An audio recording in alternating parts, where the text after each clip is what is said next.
Hello friends, welcome back to my YouTube channel. ಇವತ್ತಿನ ವಿಡಿಯೋದಲ್ಲಿ central reserve police force ಅಲ್ಲಿ ಖಾಲಿ ಇರ್ತಕ್ಕಂಥ ಹುದ್ದೆಗಳ ಬಗ್ಗೆ ಈ ವಿಡಿಯೋದಲ್ಲಿ ಡಿಸ್ಕಸ್ ಮಾಡ್ತಾ ಹೋಗ್ತೇನೆ. ನೀವೇನಾದರೂ ಹೊಸಬರಾಗಿದ್ರೆ ನಮ್ಮ ಚಾನಲ್ನ ಲೈಕ್ ಮಾಡಿ, ಶೇರ್ ಮಾಡಿ, ಸಬ್ಸ್ಕ್ರೈಬ್ ಮಾಡಿ.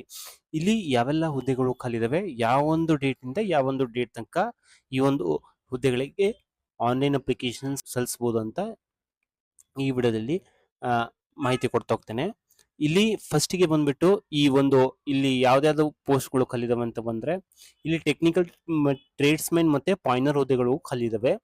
ಇಲ್ಲಿ ಈ ಆನ್ಲೈನ್ ಅಪ್ಲಿಕೇಶನ್ ಬಂದ್ಬಿಟ್ಟು 24/4/2026 ನೀವು ಲಾಸ್ಟ್ ಡೇಟ್ ನ ಬಂದ್ಬಿಟ್ಟು 19/5/2026 ಒಳಗಡೆ ಈ ಒಂದು CRPF ಹುದ್ದೆಗಳಿಗೆ ಆನ್ಲೈನ್ ಅಪ್ಲಿಕೇಶನ್ ನ ಸಲ್ಲಿಸಬಹುದು. ಆ ಒಂದು ತಾರೀಕಿನ ಒಳಗಡೆ ನೀವು ಪೇಮೆಂಟ್ ನ ಮಾಡಬೇಕಾಗತ್ತೆ.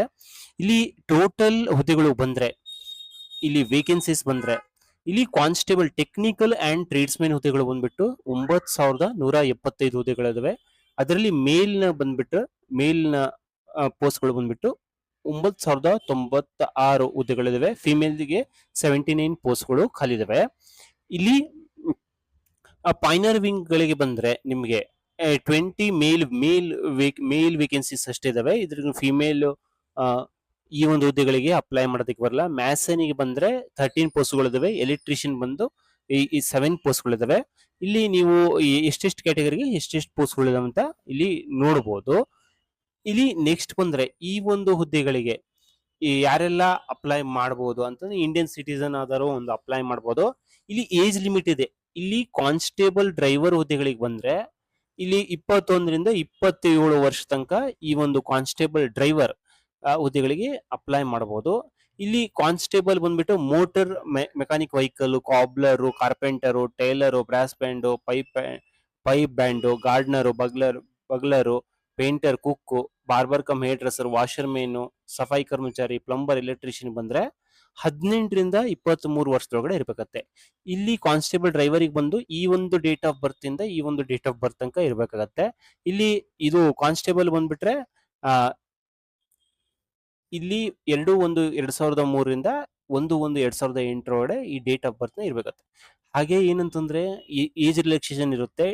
SC/ST ಕ್ಯಾಟಗರಿನವರಿಗೆ 5 ವರ್ಷ ಏಜ್ ರಿಲ್ಯಾಕ್ಸೇಷನ್, OBC ನವರಿಗೆ 3 ವರ್ಷ, ಎಕ್ಸ್ ಸರ್ವಿಸ್ ಮೆನ್ ಬಂದ್ರೆ 3 ವರ್ಷ ಏಜ್ ರಿಲ್ಯಾಕ್ಸೇಷನ್ ಇರ್ತಾ ಹೋಗುತ್ತೆ.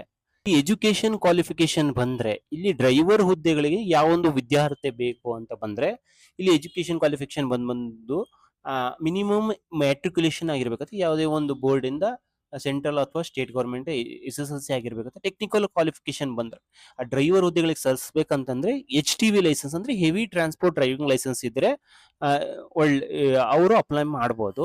ಇಲ್ಲಿ ಮೆಕ್ಯಾನಿಕಲ್ ಮೋಟರ್ ವೆಹಿಕಲ್ ಬಂದ್ರೆ ಎಜುಕೇಶನ್ ಕ್ವಾಲಿಫಿಕೇಶನ್ ಬಂದ್ಬಿಟ್ಟು 10th ಕ್ಲಾಸ್ ಅಥವಾ 10+2 ಸಿಸ್ಟಮ್ ನ 10th ಅಥವಾ 12th ಆದವರು ಈ ಒಂದು ಹುದ್ದೆಗಳಿಗೆ ಅಪ್ಲೈ ಮಾಡಬಹುದು. ಟೆಕ್ನಿಕಲ್ ಕ್ವಾಲಿಫಿಕೇಶನ್ ಬಂದ್ಬಿಟ್ಟು 2 ವರ್ಷ ITI ನಿಂದ ಮೆಕ್ಯಾನಿಕಲ್ ITI ಅಲ್ಲಿ ಮೆಕ್ಯಾನಿಕ್ ಒಂದು ಪೋಸ್ಟ್ ಮೆಕ್ಯಾನಿಕ್ ಒಂದು ಎಜುಕೇಶನ್ ತಗೊಂಡಿರ್ಬೇಕಾಗತ್ತೆ. ಅವರು ಮಾತ್ರ ಈ ಒಂದು ಹುದ್ದೆಗಳಿಗೆ ಸಲ್ಲಿಸಬಹುದು. ಇಲ್ಲಿ ಟ್ರೇಡ್ಸ್ ಮೆನ್ ಬಂದ್ರೆ ಅದರ್ ಟ್ರೇಡ್ಸ್ ಮೆನ್ ವಿದ್ಯಾರ್ಥಿ ಬಂದು 10th ಪಾಸ್ ಆಗಿರ್ಬೇಕಾಗತ್ತೆ.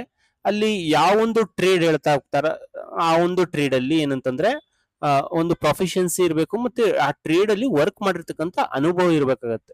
ಇಲ್ಲಿ ಪಾಯ್ನರ್ ವಿಂಗ್ ಬಂದ್ಬಿಟ್ರೆ ಎಜುಕೇಶನ್ ಕ್ವಾಲಿಫಿಕೇಶನ್ ಬಂದ್ಬಿಟ್ಟು ಅವರಿಗೂ ಒಂದು SSLC ಆಗಿರ್ಬೇಕಾಗತ್ತೆ. 1 ಇಯರ್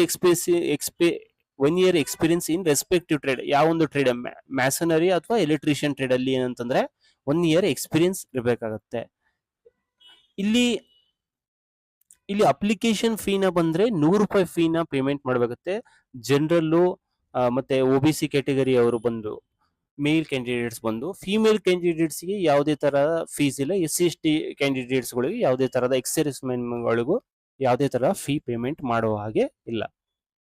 ಇಲ್ಲಿ ನಿಮ್ಗೆ ಯಾವ ರೀತಿ ಈ ಒಂದು ಹುದ್ದೆಗಳಿಗೆ ಆಯ್ಕೆ ಮಾಡ್ತಾ ಹೋಗ್ತಾರೆ ಅಂತ ಬಂದ್ರೆ ನಿಮ್ಗೆ ಫಿಸಿಕಲ್ ಎಫಿಷಿಯನ್ಸಿ ಟೆಸ್ಟ್ ನ ಫಸ್ಟ್ ಮಾಡ್ತಾ ಹೋಗ್ತಾರೆ. PST ಫಿಸಿಕಲ್ ಸ್ಟ್ಯಾಂಡರ್ಡ್ ಟೆಸ್ಟ್ ನ ಮಾಡ್ತಾ ಹೋಗ್ತಾರೆ. ಟ್ರೇಡ್ ಟೆಸ್ಟ್ ಮತ್ತೆ ಡಾಕ್ಯುಮೆಂಟ್ ವೆರಿಫಿಕೇಶನ್, ಮೆಡಿಕಲ್ ವೆರಿಫಿಕೇಶನ್ ಇವೆಲ್ಲ ಮಾಡ್ತಾ ಹೋಗ್ತಾರೆ. ಇಲ್ಲಿ ನಿಮ್ಗೆ PET PST ಟ್ರೇಡ್ ಟೆಸ್ಟ್ ನ ಎಲ್ಲ ನಮ್ಮ ಕರ್ನಾಟಕದಲ್ಲಿ ಬಂದ್ರೆ ನಿಮ್ಗೆ ಇಲ್ಲಿ CRPF ಬೆಂಗಳೂರು ಯಲಹಂಕದಲ್ಲಿ ಇರ್ತಕ್ಕಂಥ ಸೆಂಟರ್ ಅಲ್ಲಿ ನಿಮ್ಗೆ ಈ ಒಂದು ಟೆಸ್ಟ್ ನ ಮಾಡ್ತಾ ಹೋಗ್ತಾರೆ. ಈ ಟೆಸ್ಟ್ ನ ನೀವು ಪಾಸ್ ಮಾಡಿದ್ರೆ ಮಾತ್ರ ನಿಮ್ಗೆ CBT ನ ಎಕ್ಸಾಮ್ ಬರೆಯಕ್ಕೆ ಆಗುತ್ತೆ. PET ಆಗ್ಬೇಕಾಗತ್ತೆ. ನೆಕ್ಸ್ಟ್ PST ಆಗ್ಬೇಕಾಗತ್ತೆ, ಫಿಸಿಕಲ್ ಸ್ಟ್ಯಾಂಡರ್ಡ್ ಟೆಸ್ಟ್.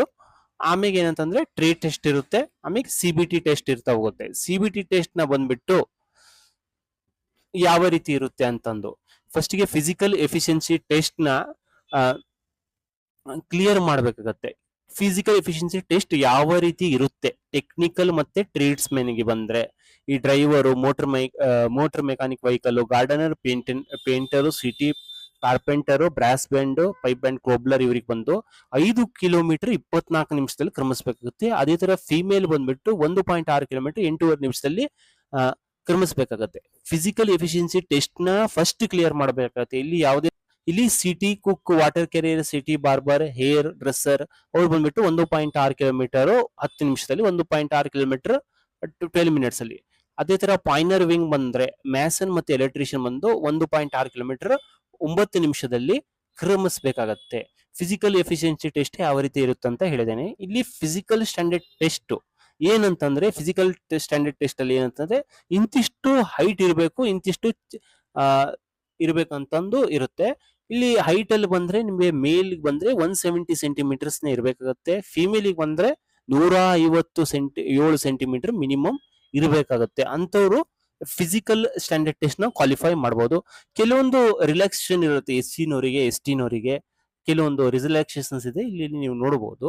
ಅದೇ ತರ ಚೆಸ್ಟ್ ನ ಬಂದು PET ಅಲ್ಲಿ ಹೈಟ್ ಒಂದು ನೋಡ್ತಾ ಹೋಗ್ತಾರೆ, ನಿಮ್ಗೆ ಚೆಸ್ಟ್ ನ ಒಂದು ನೋಡ್ತಾ ಹೋಗ್ತಾರೆ. ಅನ್ಎಕ್ಸ್ಪೆಂಡೆಡ್ ಬಂದ್ಬಿಟ್ಟು ಮೇಲಿಗೆ ಬಂದ್ರೆ 80 ಸೆಂಟಿಮೀಟರ್ ಇರ್ಬೇಕಾಗತ್ತೆ. Minimum unexpanded, minimum expansion 5 centimetre ಇರ್ಬೇಕಾಗತ್ತೆ. SC ST ನವರಿಗೆ, ಬೇರೆ ಒಂದು ಕ್ಯಾಂಡಿಡೇಟ್ಸ್ ಗಳಿಗೆಲ್ಲ ಏನಂತಂದ್ರೆ ಇಲ್ಲಿ ಸ್ವಲ್ಪ ರಿಲ್ಯಾಕ್ಸೇಷನ್ ಇರ್ತಾ ಹೋಗುತ್ತೆ. ಇಲ್ಲಿ ನೆಕ್ಸ್ಟ್ ನಿಮ್ಗೆ PET ಫಸ್ಟ್ ಕ್ಲಿಯರ್ ಮಾಡಿದ್ರೆ ನೆಕ್ಸ್ಟ್ ಬಂದ್ಬಿಟ್ಟು ಫಿಸಿಕಲ್ ಸ್ಟ್ಯಾಂಡರ್ಡ್ ಟೆಸ್ಟ್ ನ ಮಾಡ್ತಾ ಹೋಗ್ತಾರೆ. ಫಿಸಿಕಲ್ ಸ್ಟ್ಯಾಂಡರ್ಡ್ ಟೆಸ್ಟ್ ನ ಕ್ಲಿಯರ್ ಮಾಡಿದ್ರೆ ಲಾಸ್ಟ್ ಏನಂತಂದ್ರೆ ನಿಮ್ಗೆ CBT ಟೆಸ್ಟ್ ನ ಮಾಡ್ತಾ ಹೋಗ್ತಾರೆ. CBT ಅಲ್ಲಿ ಬಂದ್ಬಿಟ್ಟು 100 ಕ್ವಶನ್ಸ್ 100 ಮಾರ್ಕ್ಸ್ ಇರ್ತಾ ಹೋಗುತ್ತೆ. ಜನರಲ್ ಇಂಟೆಲಿಜೆನ್ಸ್ ಅಂಡ್ ರೀಸನಿಂಗ್ ಬಂದ್ಬಿಟ್ಟು 25 ಕ್ವಶನ್ಸ್ 25 ಮಾರ್ಕ್ಸ್ ಗೆ, general knowledge and general awareness ಬಗ್ಗೆ 25 ಕ್ವಶನ್ಸ್ 25 ಮಾರ್ಕ್ಸ್ ಇರುತ್ತೆ. ಎಲಿಮೆಂಟರಿ ಮ್ಯಾಥಮೆಟಿಕ್ಸ್ ಬಗ್ಗೆ 25 ಕ್ವಶನ್ಸ್ 25 ಮಾರ್ಕ್ಸ್ ಇರುತ್ತೆ. ಇಂಗ್ಲಿಷ್ ಹಿಂದಿಗೆ ಬಂದು 25 ಕ್ವಶನ್ 25 ಮಾರ್ಕ್ಸ್ ಇರುತ್ತೆ. ಇಲ್ಲಿ 2 ಅವರ್ಸ್ ಇರುತ್ತೆ ನಿಮ್ಗೆ ಎಕ್ಸಾಮ್ ಬಂದ್ಬಿಟ್ಟು. ಇಲ್ಲಿ ನೆಗೆಟಿವ್ ಮಾರ್ಕಿಂಗ್ ಇರುತ್ತೆ. ಪ್ರತಿ ತಪ್ಪು ಉತ್ತರಕ್ಕೆ ಬಂದು 0.25 ಮಾರ್ಕ್ಸ್ ಗೆ ನಿಮ್ಗೆ ಕಡಿತ ಮಾಡ್ತಾ ಹೋಗ್ತಾರೆ. ಅಂದ್ರೆ ಪ್ರತಿ 4 ತಪ್ಪು ಉತ್ತರಕ್ಕೆ 1 ಮಾರ್ಕ್ಸ್ ನ ಕಡಿತ ಮಾಡ್ತಾ ಹೋಗ್ತಾರೆ. ನಿಮ್ಗೆ ನೀವು ಅದನ್ನ 2 ಕ್ಲಿಯರ್ ಮಾಡಿದ್ರೆ ನಿಮ್ಗೆ ಏನಂತಂದ್ರೆ CBT ಎಕ್ಸಾಮ್ ನ ಯಾವೊಂದು ಸೆಂಟ್ರಲ್ ಎಕ್ಸಾಮ್ ಬರಿಬೇಕಂತ ಹೇಳ್ತಾ ಹೋಗ್ತಾರೆ. ಇಲ್ಲಿ ಸಿಲೆಬಸ್ ಯಾವ ರೀತಿ ಇರುತ್ತೆ ಅಂತಂದು ಜನರಲ್ ಇಂಟೆಲಿಜೆನ್ಸ್ ಅಂಡ್ ರೀಸನಿಂಗ್ ಬಗ್ಗೆ, ಮತ್ತೆ ಎಲಿಮೆಂಟರಿ ಮ್ಯಾಥಮೆಟಿಕ್ಸ್ ಬಗ್ಗೆ, ಇಂಗ್ಲಿಷ್ ಹಿಂದಿ ಬಗ್ಗೆ ಇಲ್ಲಿ ಯಾವ ರೀತಿ ಸಿಲೆಬಸ್ ಇರುತ್ತೆ ಅಂತ ಇಲ್ಲಿದೆ. ಇಲ್ಲಿ ಟ್ರೇಡ್ ಟೆಸ್ಟ್ ನ ಕೆಲವೊಂದು ಇದಕ್ಕೆ ಇಲ್ಲಿ CBT ಅಲ್ಲಿ ನೀವು ಏನಂತಂದ್ರೆ ಕ್ಯಾಂಡಿಡೇಟ್ಸ್ ಕೆಲವೊಂದು ಪೋಸ್ಟ್ ಗಳಿಗೆ ಏನಂತಂದ್ರೆ ನೀವು ಈ ಕೆಲವೊಂದು ಡ್ರೈವರು ಮತ್ತೆ ಮೋಟರ್ ಮೆಕ್ಯಾನಿಕ್ ವೆಹಿಕಲ್ ಕೆಲವೊಂದು ಏನಂತಂದ್ರೆ ಟ್ರೇಡ್ ಟೆಸ್ಟ್ ಮಾಡ್ತಾ ಹೋಗ್ತಾರೆ.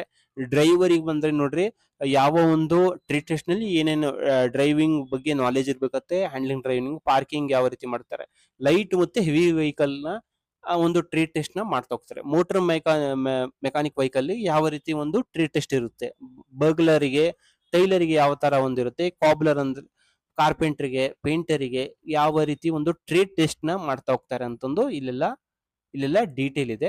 ಲಾಸ್ಟಿಗೆ ಬಂದ್ರೆ ಅದು ಒಂದು ಆಯ್ತು ಅಂತಂದ್ರೆ ನಿಮಗೆ ಡಾಕ್ಯುಮೆಂಟ್ ವೆರಿಫಿಕೇಶನ್, ನೀವು ಟ್ರೇಡ್ ಟೆಸ್ಟ್ ನ ಕ್ವಾಲಿಫೈ ಮಾಡಿದ್ರ ಅಂತಂದ್ರೆ ಡಾಕ್ಯುಮೆಂಟ್ ವೆರಿಫಿಕೇಶನ್ ನ ಮಾಡ್ತಾ ಹೋಗ್ತಾರೆ. PET ಆದ ತಕ್ಷಣ PST physical standard, CBT, next trade skill test ಆದ ತಕ್ಷಣ ಇಷ್ಟು ಕ್ಲಿಯರ್ ಮಾಡಿದ ಕೂಡಲೇ ನಿಮ್ಗೆ ಏನಂತಂದ್ರೆ ಡಾಕ್ಯುಮೆಂಟ್ ವೆರಿಫಿಕೇಶನ್ ಶಾರ್ಟ್ ಲಿಸ್ಟ್ ಮಾಡ್ತಾ ಹೋಗ್ತಾರೆ. ನಿಮ್ಮೆಲ್ಲ ಡಾಕ್ಯುಮೆಂಟ್ಸ್ ನೆಲ್ಲ ಕರೆಕ್ಟ್ ಇದೆನೋ ಇಲ್ಲ ಅಂತಂದು ಅದನ್ನ ಡಾಕ್ಯುಮೆಂಟ್ ವೆರಿಫಿಕೇಶನ್ ಆದಾಗ ನಿಮ್ಗೆ ನೆಕ್ಸ್ಟ್ ಬಂದ್ಬಿಟ್ಟು ಡೀಟೇಲ್ ಮೆಡಿಕಲ್ ಎಕ್ಸಾಮಿನೇಷನ್ ನ ಮಾಡ್ತಾ ಹೋಗ್ತಾರೆ. ಇಲ್ಲಿ ಕ್ವಾಲಿಫೈ ಆಯ್ತಂತಂದ್ರೆ ನಿಮ್ಗೆ ಏನಂತಂದ್ರೆ ನೀವು ಈ ಒಂದು ಹುದ್ದೆಗೆ ಆಯ್ಕೆ ಆದಂಗೆ. ಈ ವೆಬ್ಸೈಟ್ ಲಿಂಕ್ ನ ನಾನು ವಿಡಿಯೋ ಡಿಸ್ಕ್ರಿಪ್ಷನ್ ಕೊಟ್ಟಿರ್ತೀನಿ. ವೆಬ್ಸೈಟ್ ಲಿಂಕಿಗೆ ನೀವು ತೆರಳಿ ನೋಟಿಫಿಕೇಶನ್ ನ ಕ್ಲಿಯರ್ ಆಗಿ ಓದ್ಕೊಂಡು ಈ ಒಂದು ಹುದ್ದೆಗಳಿಗೆ ಈಸಿಯಾಗಿ ಆನ್ಲೈನ್ ಅಪ್ಲಿಕೇಶನ್ ನ ಸಲ್ಲಿಸಬಹುದು. ಈ ವಿಡಿಯೋ ಇಷ್ಟವಾದಲ್ಲಿ ನಮ್ಮ ಚಾನೆಲ್ ನ ಲೈಕ್ ಮಾಡಿ, ಶೇರ್ ಮಾಡಿ, ಸಬ್ಸ್ಕ್ರೈಬ್ ಮಾಡಿ. Thank you.